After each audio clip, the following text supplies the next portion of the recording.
Hello, everyone, and welcome to the Concentric Podcast. I'm Geek Gumshoe, a retired police detective, filmmaker, and pinup and cosplay photographer.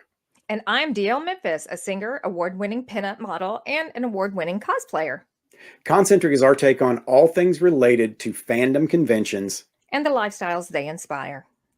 So this past weekend, DL and I had the privilege of going to one of the biggest and best horror conventions in the country. Actually, I would probably go on to say that it is the biggest and most recognized horror convention in the country. We went to Texas Frightmare. I think there's a couple of bigger ones that are a little bit more established, but Texas Frightmare is definitely one of the biggest, not only just horror conventions, but conventions in general. We've been to a number of cons over the last few years, and this one is as big as anything we've ever attended. One of the things that I really liked about it was all of the attendees were very gracious, but also there was a lot of celebrity interaction. And I think we're going to kind of cover that a bit more as we go into what we liked and what we didn't like about it. So this con is in Irving, Texas, which is right outside of Dallas. We drove for 7.5 hours to get to the con, and we stayed at the Westin Hotel, which was not necessarily connected to the convention center, but it was the closest hotel to the event itself. So we were just really a hop, skip, and a jump away from the convention, and that really helped when it came to attending the convention, especially with cosplaying and changing in and out of outfits and swapping out camera gear, things like that. We went back and forth quite a bit. As a avid cosplayer, every event that we go to, I plan at least 6. However, I might not get to do all of those. I overplan and I overpack. I am that person. So it did make it easier for me as a cosplayer to get to the convention and not have to do a whole lot of walking, because I never wear sensible shoes with cosplay either. There's a lot to be said for any event like this being able to stay on site, or at least as close to on site as you can get. These can be really exhausting, just between the amount of people and the confined spaces that you find yourself in a lot. And usually the environment is really hot. The air conditioner never quite keeps up with all the people in the room. So it's nice to be able to just, bebop right over across the street or across a walkway or parking lot to get back to the hotel and chill out for a little bit and relax. Well, one of the things that I really liked about the hotel, in reference to the venue, the event venue, is that the hotel that we were at is the hotel that most of the celebrity attendees stayed at as well. So that was one of those experiences I had not had in the past, where you're running into celebrities in the lobby, in the elevator on the way up, and having this personal one-on-one interaction with people that you're there not only to fangirl, fanboy over, but also to help support their career at this stage in their life. So for a second, I want to talk to people that have maybe never been to a con, or maybe just never to anything big.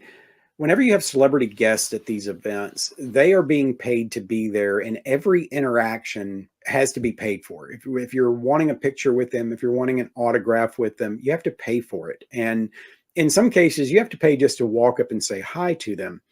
And at this particular event, since a lot of the celebrities were staying at the hotel, they were very gracious to talk to their fans if you encountered them there in the lobby or something like that. When our first day there, I walked by director Ted Raimi standing there in the lobby talking to a fan, and he didn't seem put out with it. He didn't seem like he was trying to get anywhere. He just stood there and talked.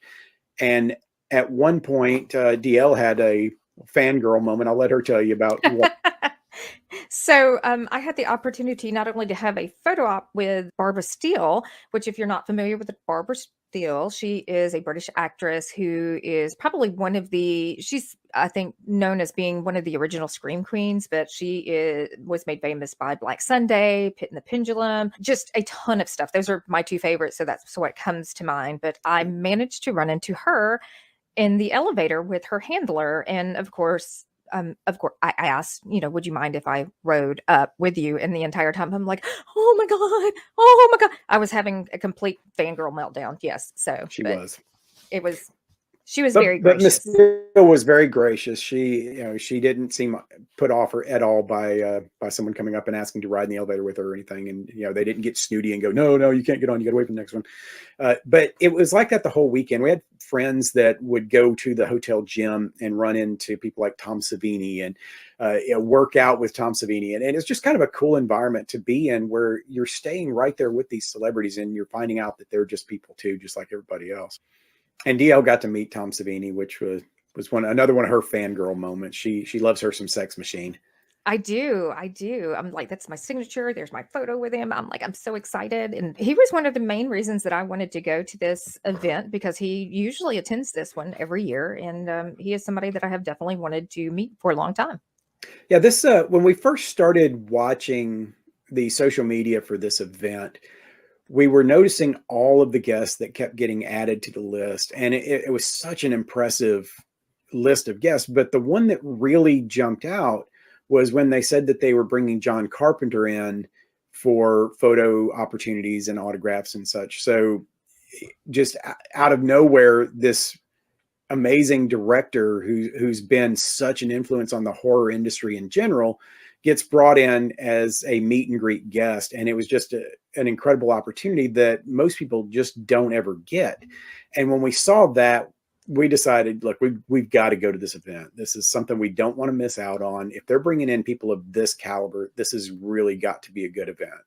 Between him, Tom Savini, and Barbara Steele, I'm like, we have to go to this event. There was no way I was going to miss this one. One of the interesting things that we've found, we've been to a couple of horror conventions over the last few years, and we've been to a number of comic conventions, anime conventions, and things like that. And what we have found is that the attendees, the fans at the horror cons, are some of the most accepting people that you're ever going to encounter. They're so, I guess we feel bonded by the fact that horror fans and horror junkies a lot of times are kind of shunned by other people.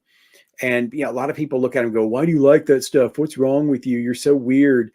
And I think it creates a bond with the other people in that environment, because we have never gone to an event like that and not felt completely comfortable with the people that were there and not feeling completely accepted. And it doesn't matter what kind of person or background or preference or whatever you've got, everybody's going to find their place at something like this. So you've got people that are hardcore, just blood and guts horror fans that are taking pictures and hugging all over people that just are barely able to keep their eyes open to watch movies like The Ring or something like that. So it's a great environment to be around like-minded people and to know that they're just as accepting as you are of them.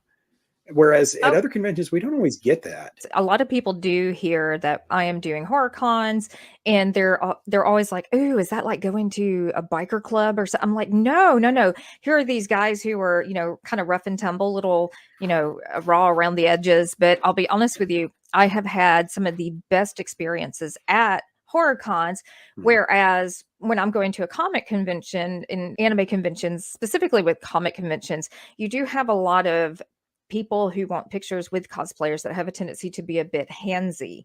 And I have yet to have that experience at a horror cons. I find that they're a bit more reserved even when it comes to interacting, because I think there are people who bring their children. We saw a couple of small kids there this past weekend, very small kids. And I know that my youngest child has been going for quite a while now. They know going into this sometimes that approaching a small child, you're going to have to tread softly. It's like, oh yeah, they think they want a picture with Freddy Krueger, but when we actually get close to Freddy Krueger, we're like, no, I don't. So they are very conscientious about how they interact with other cosplayers and other people that are wanting photos with them. Yeah, I think the cosplayers and the other attendees sometimes are a little bit more conscientious of that than the parents are. Now, that's something I want to kind of address real quick, because we joined a Facebook group for people that were attending the event this year, and there was a lot of people that were posting stuff and like pictures of what their cosplays were going to be. And then as the event went on, everybody was posting stuff, and it was a really neat experience because people would come up and say, "Hey, I saw you on the Facebook group." But there was somebody that put some pictures up that I found to be, I don't want to say concerning because it sounds overly dramatic, but it, when you look deeper into the pictures, they at first they're kind of funny, but then when you look at them, you realize maybe we made the wrong decision as a family with this one, because they brought a small child that was riding around in a stroller, and in almost every picture that they posted, the child is either covering their face or turning away from whatever it is that's in front of them. And we have a really good friend who has a small child that likes to go to stuff like this and likes to watch scary movies, but she also recognizes that that child has limits. And I kind of felt like this family maybe wasn't noticing those limits, or maybe they were Agreed. having so much fun with it that they disregarded that child's emotional well-being by thinking that, hey, look, this is funny because the kid is a little bit scared. And I think that people need to consider that when it comes to bringing little kids, is that your kid may be at an age where they don't really understand what's going on, so they're not really studying on it too much, or maybe they're really into this, but then there's going to come a point with every kid where they suddenly become very self-aware, and this stuff starts to be scary.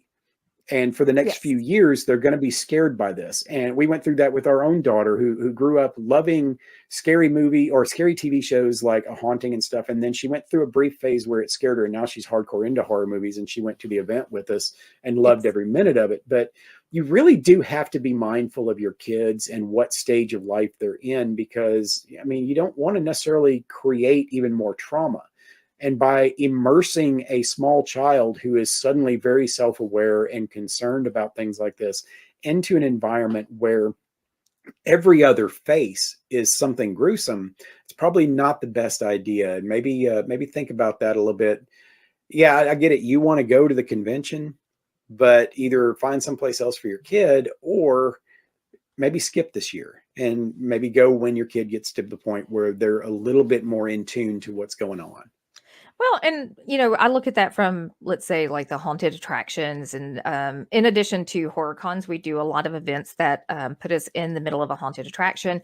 And there were several years that we had to sit that out because, as you mentioned, our youngest child did become a bit afraid of some of those things. And we found that out by taking her into Spirit Halloween, which was up until that point one of her favorite shops.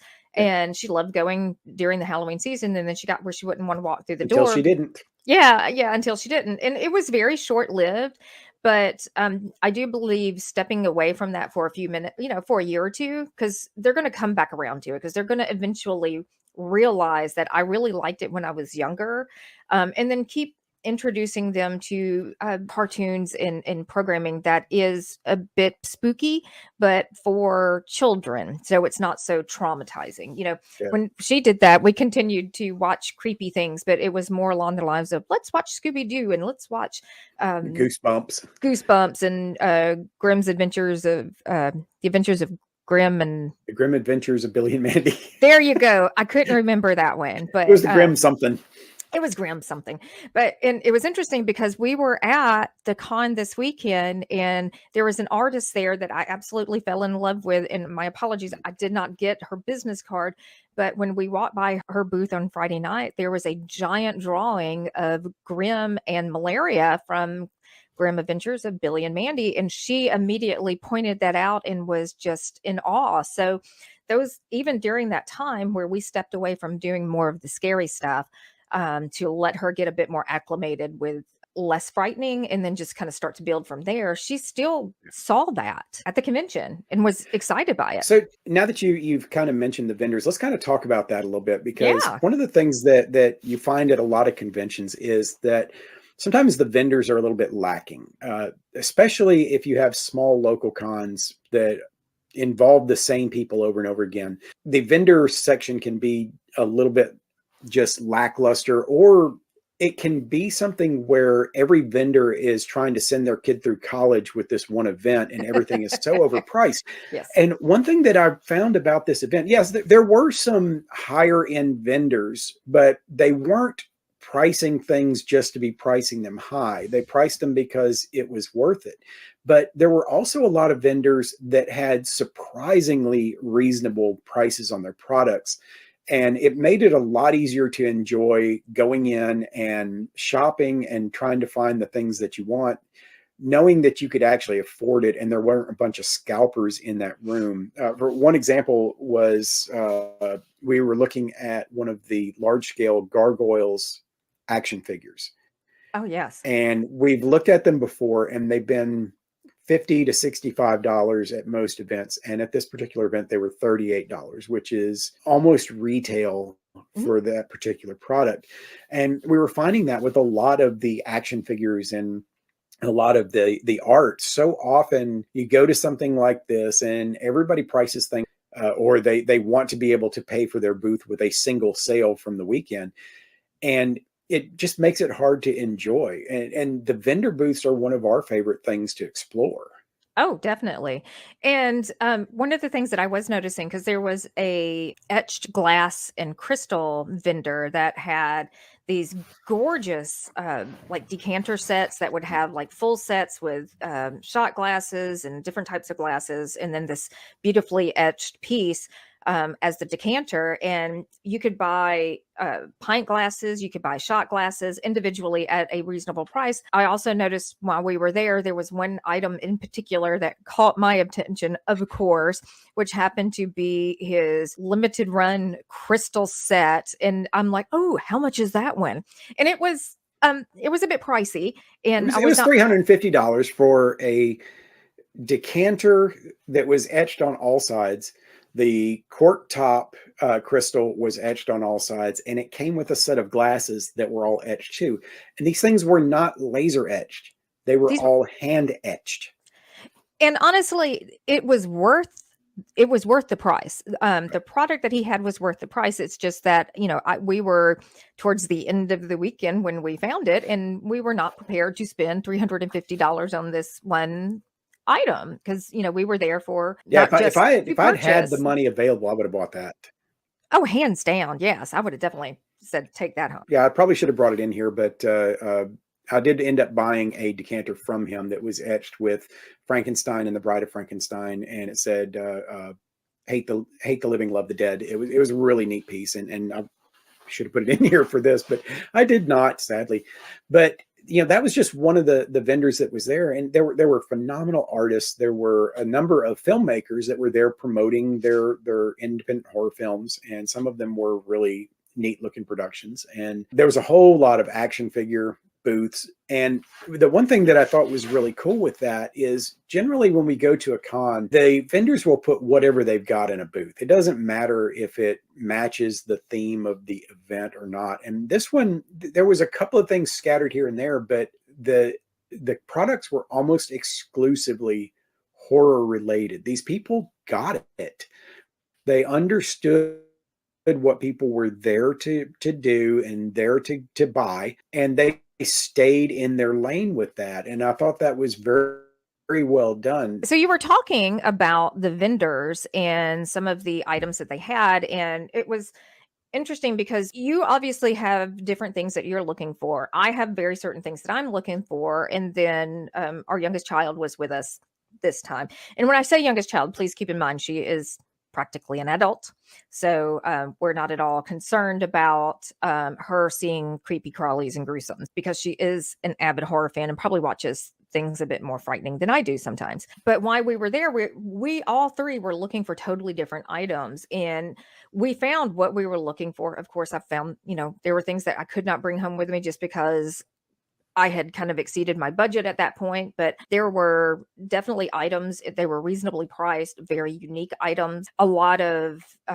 you were mentioning the artist. Of course, when you're going down like the artist alley and you're looking at the original art or the original books that are written by authors and stuff, those are always fascinating. But there was also a booth there that was doing clay original, I want to say action figures, but they're not really action figures. They were The more, sculptures. yeah, they were more sculptures. My daughter found one that she really, really liked, and we went and looked.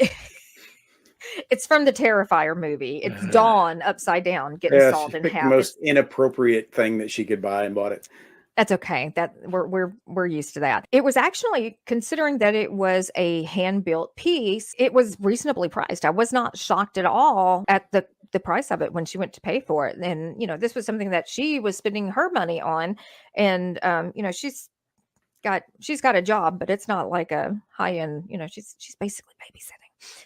And one of the things that she kept talking about how she couldn't believe how that piece was priced, that it Oh yeah. was so inexpensive. And so she and I had a conversation talking about how when artists like that are trying to get established, if they come out and they sell their stuff with prices intended to sell, they can do really well with it. Otherwise, they're going to end up taking a bunch of stuff home, because if you're an undiscovered artist, nobody's going to come in and pay a bunch of money for something that you made yourself. It can be the best thing on the planet, and people aren't necessarily going to buy into it because they don't know who you are. So if you're pricing things for your museum at the house, then good on you. But if you price it to sell, then you're going to do a whole lot better at these events. And I think that's what that artist had in mind. Somebody who loves vintage everything. I have been into vintage malls and vintage shops before, all over the nation. And, there are some that you walk in, it's like they have no intentions of selling these items. These are 100% their museum collection. And you go to another shop and you'll find the same item. It's more than half. It's less than half of what they were asking. So no, I get it. I totally get it. So one of the things that I also wanted to mention, while we're talking about the vendor floor, we talked about the hotel, and we've talked about it being very convenient. One of the things that I wanted to talk about was the setup for the event itself. One of the things that you mentioned is a lot of times we go to these events and they are very hot, which I feel can be extremely dangerous for cosplayers. And that was not an issue here. However, I did have one small complaint. One small complaint. This was a multi-level facility, and the meet and greet, photo ops were generally on the fourth floor. There were parties on the third and fourth floor. However, what I found is that you had vendor tables of items that were being sold that were on the same floor with the photo ops. And I know that normally is how a vendor floor is set up, but I feel like this caused a lot of bottlenecking and a lot of inability to get through the crowds. I mean, it was a very, very busy event. On Friday night, I wanted to go look through the vendor floor, and because the lines at some of these talent booths were so long, you couldn't get to the booths to look at vendor items. Yeah, and I understand the concept is that they try to put them together because there are people that will go to one of these events just to go get autographs or to go get photo ops, and they want these vendors that are paying to be there to have the opportunity to get some of that traffic.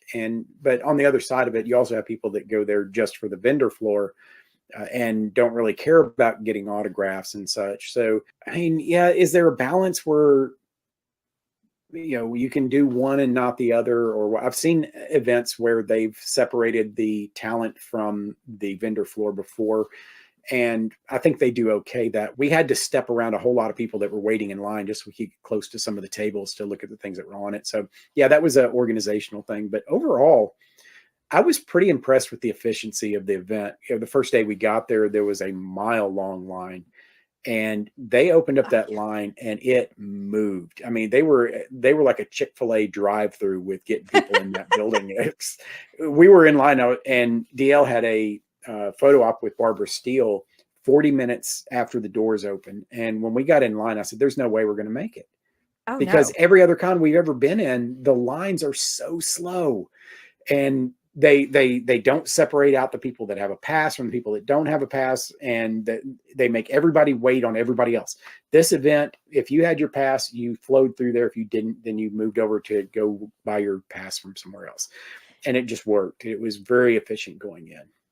Well, the Friday night that we arrived, it was very, very busy because I think that a lot of people were opting to purchase photo ops Friday night so they wouldn't have to be in cosplay for those photo ops, which is what we did. But I know a lot of our friends who did that. But there were I mean, that line, I mean, it took up an entire parking garage practically, like the lower Yeah. level parking garage, and it was set up with stanchions, so it was winding. And at one point, once I opened the door, you had a hard time keeping up with the flow of traffic because it moved so quickly, which kudos on that, because I really did not think that I was going to make it to my meet and greet, which doors opened at 6. We were close to the middle of the line, if not a little further back, and I had to be there at 6:40. And I was the third person in line, so I was excited. Now, some of the things that I also liked about this convention is they had a lot of really great events and panels associated around it. There was the thing live Q&A with John Carpenter, which they had at the Alamo Draft House, which was just walking distance. I do believe it was on the other side of the hotel, if I'm correct. Right. Yeah. Okay. The hotel sits right in between the convention center and the Alamo Drafthouse Theater, where they had a bunch of the offsite events. But it was only about maybe a 5 to 7 minute walk Oh, yeah. to get from one end to the other. And we've been to so many cons where you have to get in your car and drive someplace to go to one of these offsite theaters where they're doing other stuff. They also had a lot of movie screenings that you could attend, which was amazing. Some of the things that I thought that were very interesting is the hearse car show. They had like a hearse and car show there that Saturday. We've also, in addition to doing traditional cons, we've done rockabilly lifestyle events as well. And I'm like, oh, that's kind of like going to one of those events a bit. So that was kind of fun. That I would have not have wanted to been a judge in that contest because there was some cool stuff in that. Oh, heck yeah. Heck yeah. There was also some pretty epic cosplays that were there. Once again, I would not have wanted to have to judge the cosplay contest because there was some stuff that there was people that put some work into their setup. So most of the cons that we've attended usually start on like Friday night, and then they go Friday, Saturday, and then half a day on Sunday. I don't know if this was in conjunction with the holiday weekend, if this was pretty normal, but they had events that started on Thursday night. They had events all day, probably not all day, but they had events like the latter half of the day on Friday. They had events all day on Saturday, and then pretty much most of the day on Sunday. And it shut down kind of later in the afternoon on Sunday, so people could pack up and go home in time for Memorial Day weekend and or for Memorial Day and have a day to recover. So I thought that was kind of interesting to see that they had that extra day tacked on there. The weekend passes for this were what, $60? I think so, yes. And worth every penny. Oh, definitely. I mean, there was so much activity packed into that weekend that if you bought a weekend pass, I mean, you did not feel like you'd been ripped off at all. So we did get to attend a couple of the panels while we were there, just between running all over the place. And the one that I thought was really interesting was the Halloween panel, midday Saturday, in which the two Michael Myers actors got together and they were talking. And, they were talking about their friendship and not actually talking about the roles, but they were also talking about interactions with John Carpenter, interactions with Jamie Lee Curtis, which I was just like, oh, wow, it was just amazing to hear these two interact together. The people that were attending brought some great questions too. It wasn't just stepping up and asking some dumb question. They were really well thought out questions. So we can't discuss this event and not talk about Scarioke Night. Oh my. Oh my. Okay, so evidently Scarioke is one of their more popular activities to do. And this was Saturday night. We got there with our group right at opening time. And the room was already packed out. You could not get a table. They have a bar set up just for this event, and you couldn't get near the bar. And I was going to go register to do a karaoke song. And when we walked up, they made an announcement that they were already booked till like 12:30, 1 o'clock in the morning. 10 minutes later, because we're walking back and I'm like, yeah, we can let it clear out for a minute and then we'll go, because the line was very long still. And about 10 minutes later, he's like, 1:40 in the morning. We've got 62 people on this list and we don't know if we're going to get to them. So I'm like, oh, I didn't get to do karaoke. I didn't get to do it. And it kind of hurt my heart a little bit. I had no idea that many people were going to go to a karaoke event at a horror con. And it was fun because they were not only there singing, but they were there in full cosplay Mhm. singing. Like, oh my gosh, I'm sorry, I'm drawing a blank. Who there were a couple of cosplays that were on stage. I know somebody got up and they were singing one of the songs from Lost Boys. Cry Little Sister. Cry Little Sister, thank you. I'm like singing the wrong song in my head. I'm a Well, I don't even know mess what right you were now. thinking about. I have no idea what I was thinking about. I think there was somebody in an alien costume, like the xenomorph costume, that was up on stage singing. I did see Did that they because I sing? remember. I couldn't tell because there was no adequate stage lighting, so you couldn't Oh see who was no, performing. no. I walked by. I had actually stepped out to the restroom and I walked by one of the other entrances and I peeked in and I saw them and they were on stage. So I assumed that they were singing. I could be wrong, but I thought they were. So while we were there, we also ran into Buffalo Bill, which was Mm. interesting. Oh my goodness. Yeah, he had a basket with a dog and Lotion. lotion, and uh, he was very expressive. Yes, he was. Uh, And I will say this, I had to get a photo with him just because I love Silence of the Lambs. It is one of my favorite movies, but also, it's just it's not something that you see very often. You do not see people in general going out and cosplaying Buffalo Bill. And this no, was the scene of it was him in the kimono where he's dancing. Everybody where knows he's that scene. dancing around. Yeah, Yeah, yeah. So when I had the distinct feeling that guy had a well in his basement at home. kindred spirits. It wasn't necessarily cosplay, it was kindred spirits there. I I don't know. I don't yeah. There were a couple, if you were at the after hours events, yes, there were a couple that were a bit more risque and a bit more cheeky. Yeah, during the day Yeah, on the floor, I you didn't saw a so much lot of see that. cheeks at that event. There was a lot of Yes, cheeks. yes, yes. There was somebody there in full bondage gear with just ass hanging out, proudly displayed. Yeah. Yeah, Look, I mean, okay. be proud of it if you got it, I guess. So, yeah. Exactly. That's right. If you're comfortable showing it, go right ahead. Now, the coming off of the success of Terrifier 2 this year, Art the Clown was everywhere. Oh, And yes. yeah, I found myself thinking if you ever wanted to get away with murder, dress up as Art the Clown and go to Texas Frightmare and kill somebody because they're not going to know who killed him. Absolutely no way to determine who. Yeah, I agree.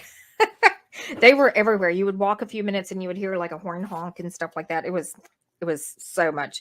It was fun and yeah, but it was a little bit overwhelming too. It was almost like Deadpool at a regular convention. It's Yeah. like every couple of steps you have Deadpool, every couple of steps you had Art the Clown. But the reason why Art was so big this year was because the director and the actor were both there doing photo ops, autographs, all that kind of stuff. So it was, and of course, just a couple of weeks ago, they had, what was it, the Fangoria Awards, where Terrifier 2 took so many awards. So it's like the Oh biggest yes. thing in horror right now.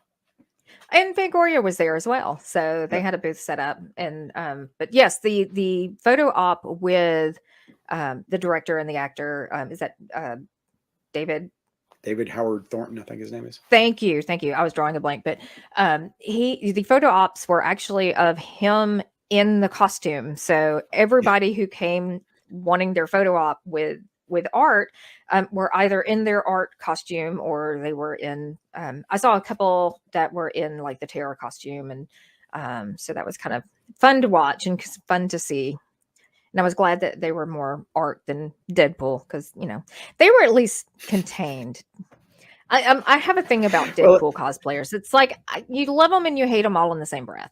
but if everybody dressed as Art started acting like Art the Clown, then there would be a lot of carnage laying in wake. So Actually, that's probably why that they were a bit more contained is because whereas it's carnage and it's over the top, it's it's not cheeky and it's not. I yeah. mean, most of the time it's like he's pretty much silent the entire time. So it's not like Deadpool running up to you and making inappropriate comments and wanting you to ride him like a pony or I don't know. And of course, with John Carpenter being there, There was a lot of guys dressed as Michael Myers. Oh yeah. There was a lot of Kurt Russell characters. There was Snake Plissken, and some friends of ours do a little mashup with Kurt Russell's Santa Claus, where they dressed as Mr. and Mrs. Santa Pliskin. Which is great, by the way. I saw pictures of them in the Facebook group, and I was just looking at all the comments, and people were like, "Oh my god, I loved it so much!" You know, even if you're Santa Claus, you're loved at a horror con. Speaking of like Santa Claus, because Santa Claus is not something that you would expect to walk into a horror con and see, and you know they were very well accepted and loved. You might. I mean, Santa Claus may terrorize some people. There's a couple of movies. I did see a creepy elf there, but I mean, there's a couple of movies. I did see a lot of people that were in just like regular cosplay too, which when we initially got there and you walk up and you see Spider-Man, I'm like, is he in the wrong place? But I mean, there were a couple that I was but you know what? The thing was, people were still going up and taking pictures with him and stuff. So yeah, like I said earlier, it's a very, very accepting group. You can come completely out of this entire universe of horror stuff in a cosplay that just, you know, has nothing to do with horror, but people are still going to give you some love for it. Now, I did see a couple of Jokers there, and I did see like a Harley Quinn and Poison Ivy. So there, you know, you did see a couple of those, but I think those characters kind of lean into horror a little bit. And honestly, I was Lady Dimitrescu, and although she's horror, she's not horror movie. She's more of a gamer. And there were people who walked up and didn't. It's like, I know who she is, but I don't recognize her right off. And unless you played Resident Evil, you might not recognize the character, although if you've been on TikTok, you probably might recognize the character. But then again, though, there was a whole lot of people that knew exactly who you were. And oh, yeah. There's a lot of people that seem to be very attracted to Lady D. Well, I mean, she has certain assets that most people are going to want to lean into anyway. Kind of, I mean, she's a sexy character, and she is one of those characters that you can do all kinds of interesting things in the game. The whole fly swatter thing where people want to get a fly swatter and spank her. So, I mean, that's a thing. But yeah, and everybody always comments about mommy vampire, tall mommy vampire, or just mommy or mother. So, and I got called mommy and mother quite a few times. So it happens. And you were there in cosplay as well, which, okay, I'm gonna go and say that you're kind of new to cosplay itself. You are cosplaying, but and you've been around cosplayers for years, but I this is usually actually like to be on the back side of the camera taking pictures of the cosplayers, and so it's kind of a stretch for me to get out there and do. And you were a bit more of a I don't want to say it's not an unknown character, but it's not a character that most people recognize. It's a minor character. Who were you cosplaying? I did Asmodeus from Supernatural, who is a kind of a minor character in the series itself, but he's definitely one of those characters that I latched onto when I saw him and realized I had certain similar appearance traits. I'm not as attractive as the guy that plays him, but I think I pulled it off okay. Yeah, I think you did pretty well with it. And I even had a couple people that recognized it. So yeah, actually, you had somebody not only recognize you had a couple of people want photos with you or photos of you, and so that's always kind of a cool experience. So and honestly, that is part of the reason why cosplayers really get into it, because you know, from the moment you walk in and people greet you on the floor, or in my case when I was walking into the event and you know walking through the crowd to get in, and people were stopping me and automatically just like wanting photos and wanting to come up and interact with me. It's a sense of almost celebrity. It's almost like a pseudo celebrity feel where people get excited to interact with you because you are this character, because they love this character. And the more that you can emulate that character, naturally, I feel that the more they want to interact with you. Oh yeah. Yeah. And I mean, props to the people that reach for characters that they don't really embody so much. Whatever you like to do is, you know, that's your thing, then go for it. But I've always been one of those. I like to find characters that I feel more comfortable, like I actually have some kind of resemblance to the character. Well, also personality traits. And that's not that I'm saying that you're a retired demon general from hell, or are you? I don't know. But yeah, if you can find, with me, cosplay is a lot of the play side of it. I like to be in character. There's a couple events that we do that I get to embody the character that I am dressed as, and it's a lot of fun. And she's Lady D is one of those that she's fun. She's fun. It's fun to be her. Yeah. That character gets a lot of attention. It doesn't matter what Oh, kind of con we're at. We go to a con that has a lot of gaming centric stuff, or a horror con or comic con, even anime con, and people are going to know who that character is. so overall, what would you say your experience was with Texas Frightmare? I'd say the experience was about 98% positive. It's overwhelming. Oh, There's a yes. lot going on. And if you are one of these people that gets your batteries run down very quickly by groups of people, you're going to have to go in small doses with this. There's a lot going on. But overall, it was so much fun. And the crowd was great.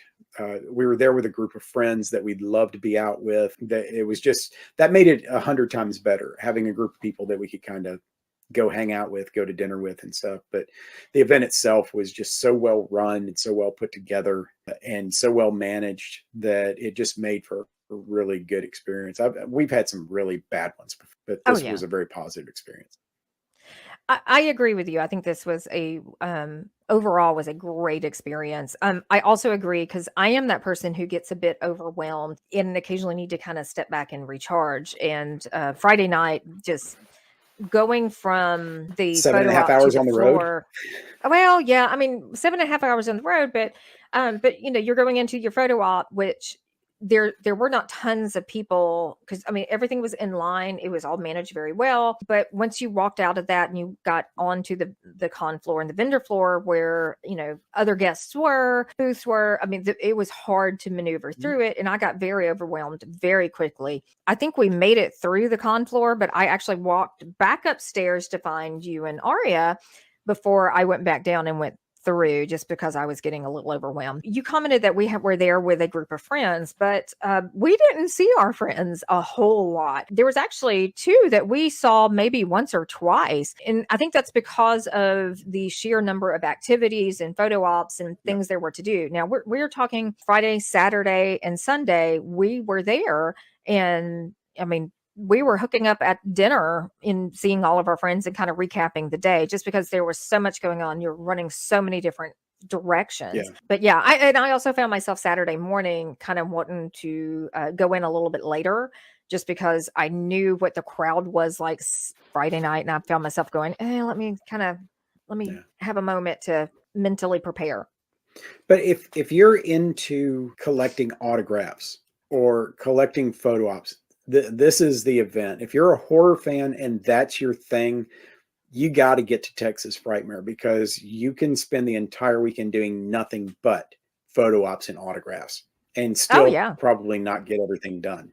We set up a couple of them that we knew we were going to want to do. And, there was still a handful that we didn't get to. I mean, one in particular, as I was wanting to go back on Sunday and do a photo op and signature with Keith David.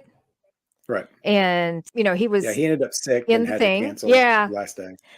Yeah, he ended up having to cancel the last day, and so I didn't have that opportunity, but I'm hoping that we can catch him on something else later. So something to look forward to in the future. Let's just put it that way. And they were being super creative with some of the photo ops that they had. Some friends of ours bought the Thing photo op, which was what's like almost the entire cast. Of course, Kurt Russell wasn't there, and Keith David ended up having to bow out, but it was all the other guys from the station were there, and they got to have pictures made with these guys, and it was such a cool idea to put all that together.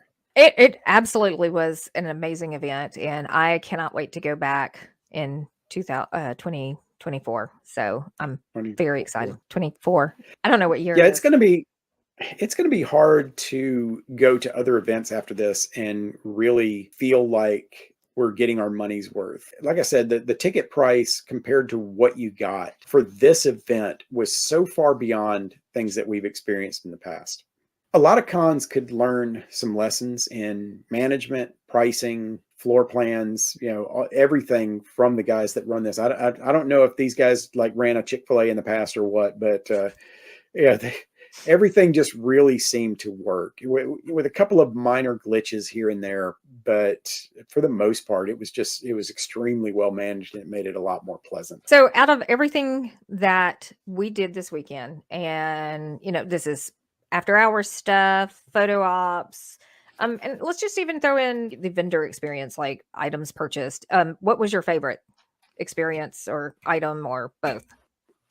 Wow, that's a really good question, because I haven't thought there was so much that we did that it's hard to even remember what all we did, much less the favorite. But I guess if anything stands out, it's just the time that we got to spend with our friends that came all the way out to Texas with us and shared this experience, and we could all sit and talk about what we did during the day, and the fact that we hadn't seen each other because we were all off doing so many different things, and it was really neat just kind of getting to experience that with close friends. Oh yes. How about you? I'm thinking, yes, it was amazing to be able to interact with your friends towards the end of the day and see them and kind of catch up on what they've done. Because, as you said, they were all doing different things. But for me, it was probably the elevator ride with Barbara Steele. Sorry. Like that, I mean, that's something that for the rest of your life you're going to have that memory and that experience of meeting somebody like that. And when actors get to that age, you just never know what next year holds for them. And we do have a couple of regrets with actors that we did not get the chance to meet. DL's got one that she Sid always Haig. talks about. Yeah, Sid Haig. Nobody knew what was going to happen with him, and we just never got the experience of getting to meet him at an event. And both of us really love the character of Captain Spaulding and everything that he did in a very long career. We just never got to meet the guy, and I hate that.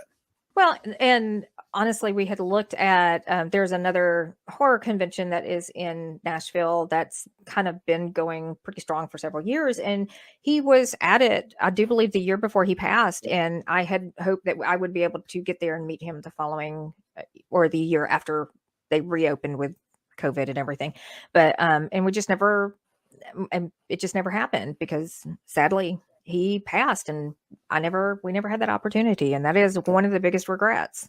So the point is that if there's somebody that you want to meet and they're coming to an event near you, go meet them. You may not get the chance again. You just never know. And then you might regret that for the rest of your life. Exactly. But I think that's going to wrap it up for this particular episode about Texas Frightmare 2023. If you enjoyed this show, please subscribe and be sure to hit the notification bell if you're on YouTube so that you never miss an episode. We'll try to put these out as regularly as we can. We haven't decided on a schedule yet, but as soon as we do, you guys will be the first to know. And until next time, pleasant screams. Bye, y'all.